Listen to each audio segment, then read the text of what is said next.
Olá. A violência na infância e na adolescência pode nos causar transtornos na vida adulta? Bom, para nos ajudar a responder essa pergunta e esclarecer mais sobre esse tema, eu trouxe hoje para conversar comigo o Dr. José Paulo Fix.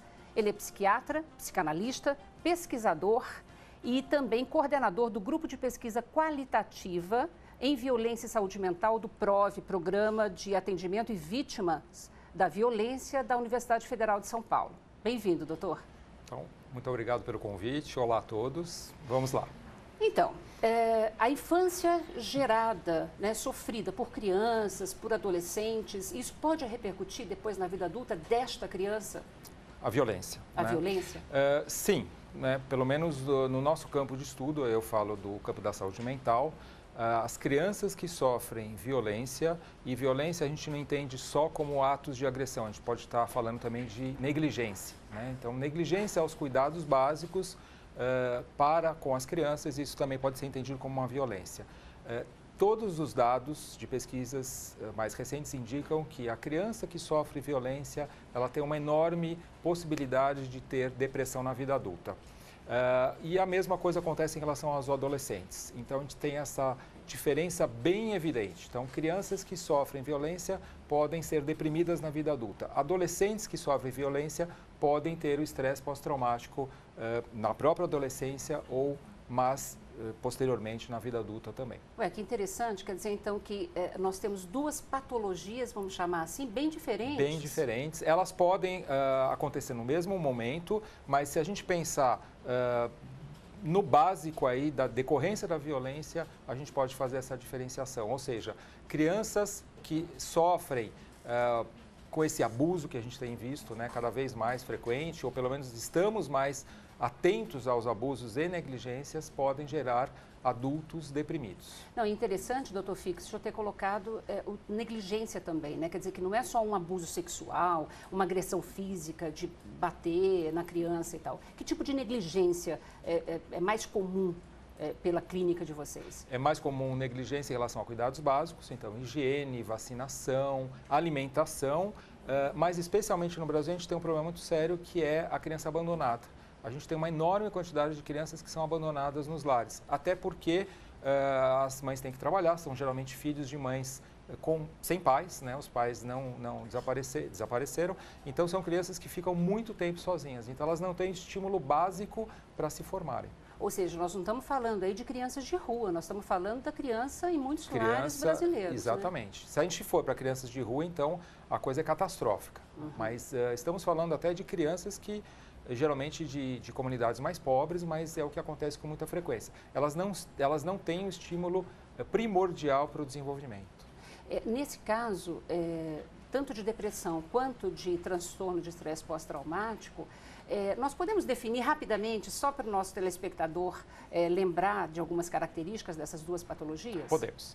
Então, a depressão ela vai se caracterizar por uma lentidão, a pessoa fica apática, fica mais restrita ao leito, sem vontades e ela não tem mais sentido na vida, ou seja, é o que a gente chama de restrição das vivências. Ela não tem mais projetos, ela não tem projeção para o futuro. Essa é a característica básica da depressão, não é tanto tristeza como a gente está acostumado. Tá.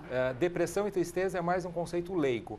Existe, obviamente, a tristeza na depressão, mas não necessariamente. O transtorno de estresse pós-traumático é bastante diferente. Ele é caracterizado por uma evitação em relação ao transtorno, ao evento que causou aquele trauma, a base é o trauma, é um contato com um perigo de morte muito eminente, ela também vai ter aquela sensação de hipervigilância, ela está olhando para tudo quanto é lugar, o deprimido não tem isso. Então, são quadros bastante diferentes. O deprimido é um apático e o indivíduo que está com estresse pós-traumático, ele é hiperatento e assustado com tudo, especialmente em relação às próprias lembranças. Os traumas gerados por esse tipo de violência nessa fase, na infância e na adolescência, pode causar problemas de relacionamento depois, mais tarde, interpessoais? Sem dúvida. É o que mais aparece no ambiente social desse indivíduo. Na criança, até na própria infância, mas na vida adulta isso vai ser evidente, geralmente vai ser um indivíduo mais isolado.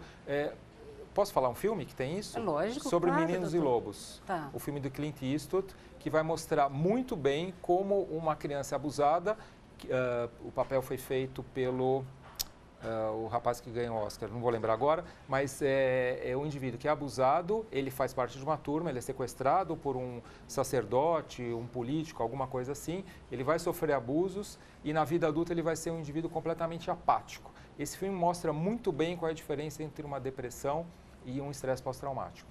O filme é um tratado sobre isso. Bom, fica a dica então, né? Fica a dica. A violência, ela também pode causar um déficit cognitivo? Sim. A violência como decorrência, o quadro ele pode causar um déficit cognitivo. A gente tem um quadro que é bastante frequente, especialmente no trauma agudo, que a gente chama de transtorno dissociativo. O próprio trauma agudo pode dar uma baqueada em relação à cognição. A pessoa não se lembra quem que é, aonde estava, não se lembra de datas e pode ter alguns tipos de esquecimento bastante específicos, especialmente em relação ao próprio evento. Ela tem um apagamento. É o que a gente chama de uma dissociação, bastante frequente nos quadros agudos pós-violência, são quadros traumáticos. E isso pode acontecer, inclusive, depois de anos do sofrimento desse tipo de violência? Exatamente. Pode aparecer imediatamente ou pode aparecer muito depois. A gente imaginava que aparecia em torno de até um ano depois do evento, mas hoje em dia a gente percebe que com os pacientes que nós tratamos lá no PROV, né, no Programa de Atendimento da Unifesp, são quadros que voltam à tona muitos anos depois. Em crianças, talvez fique um pouco mais evidente, porque a criança vai ficando isolada, ela vai ficando amedrontada, ela começa a faltar na escola, começa a ter alguns quadros psicossomáticos. Então, é uma dica também para começar a prestar atenção se não está havendo algum tipo de violência contra a criança. Regulação dos afetos. A gente vai formando, né, ao longo da nossa existência. Mas pequenas violências, inclusive, que vão se somando nessa fase da vida, ela pode dificultar, inclusive, eu me apaixonar, eu me relacionar de uma forma emocional e emotiva com as pessoas mais tarde? Totalmente, totalmente. A gente entende o afeto como uma qualidade da vivência. Então, eu passo por uma determinada vivência e vou dar um nome a ela, um adjetivo a ela, o melhor adjetivo. Então, aquilo lá foi muito bom, foi muito desagradável, foi fantástico e a gente vai colecionando as nossas vivências qualificadas com essa emoção. Isso se chama memória. A memória é um fio da meada que vai ligar as nossas vivências com os afetos. Quando a gente tem um trauma, especialmente por uma violência, a gente tem uma interrupção disso. A gente não sabe mais quem a gente é. Então, a nossa memória fica completamente destruída, fica perturbada, no mínimo.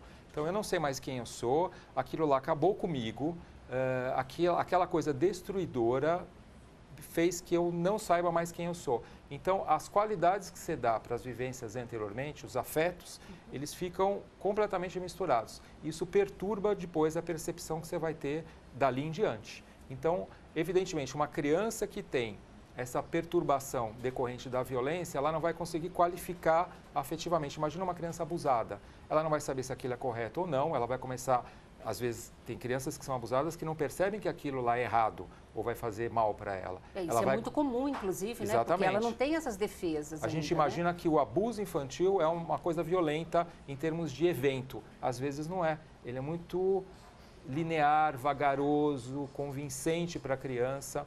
Então, E ela passa, inclusive, a crescer com aquele, vamos dizer, distúrbio, né? De comportamento e de conscientização que aquilo é completamente normal. Exatamente. E ela pode reproduzir isso depois pode com reproduzir outras pessoas, né? E só vai perceber muito depois com dados da cultura. Ela vai ver em filmes, ou vai ver numa história de um documentário, numa reportagem de televisão que aquilo lá é errado, né? Entre aspas. Nossa, isso deve ser pirante, assim, né? Em alguns momentos, né? Da pessoa acordar e falar assim, puxa vida, não sabia que eu estava agindo assim.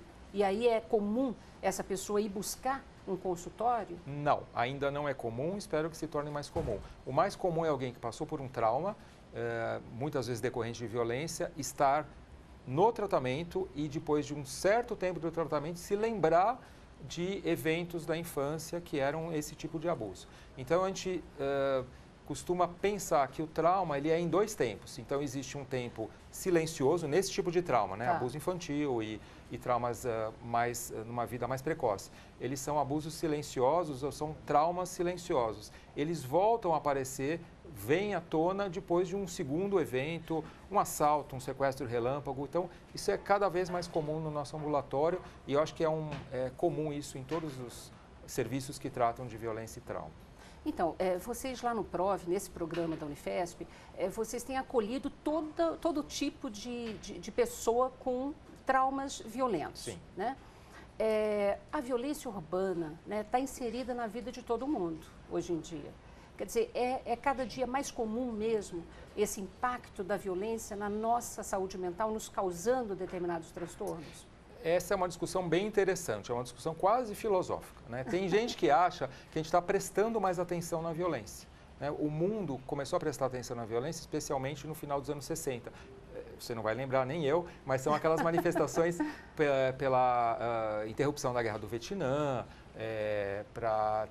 o movimento do Paz e Amor. Então, foram as primeiras manifestações de massa. Então, as pessoas realmente foram às ruas para falar chega de guerra no final dos anos 60 e isso não parou até hoje. Foi um movimento que não cessou. Então, a gente está prestando muito mais atenção. Hoje em dia, cai um foguete na faixa de Gaza ou vice-versa, os muçulmanos e radicais, etc., bombardeiam Israel, a gente fica sabendo na hora. Isso é muito mais recente em função da evolução. Tecnologia, exatamente. Enfim, né? Então, a gente está prestando muito mais atenção na violência. Isso faz que qualquer evento violento fique com uma proporção muito maior. Isso é uma evolução do processo civilizatório. Então, evidentemente, no Brasil, a coisa é gritante. Nós temos um aumento da violência. Isso é um dado estatístico.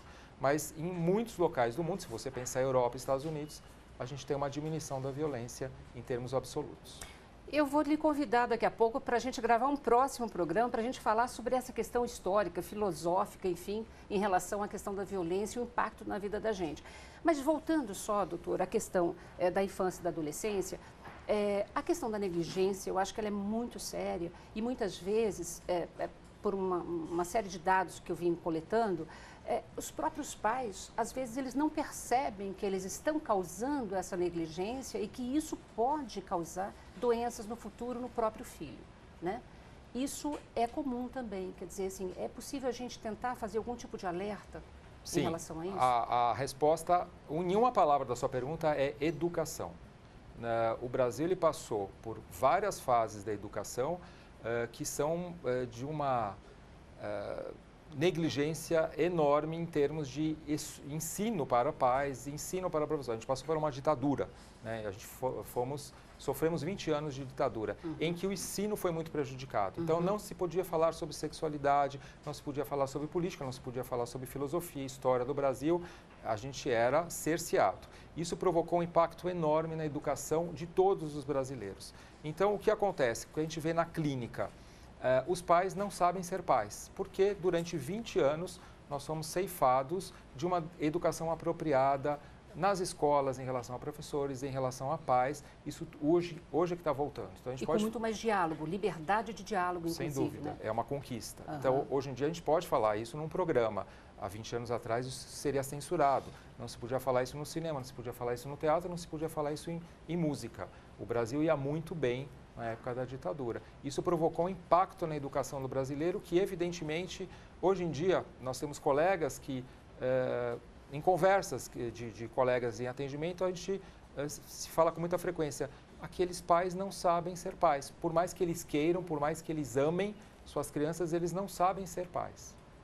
Doutor Fix, infelizmente, nosso tempo acabou.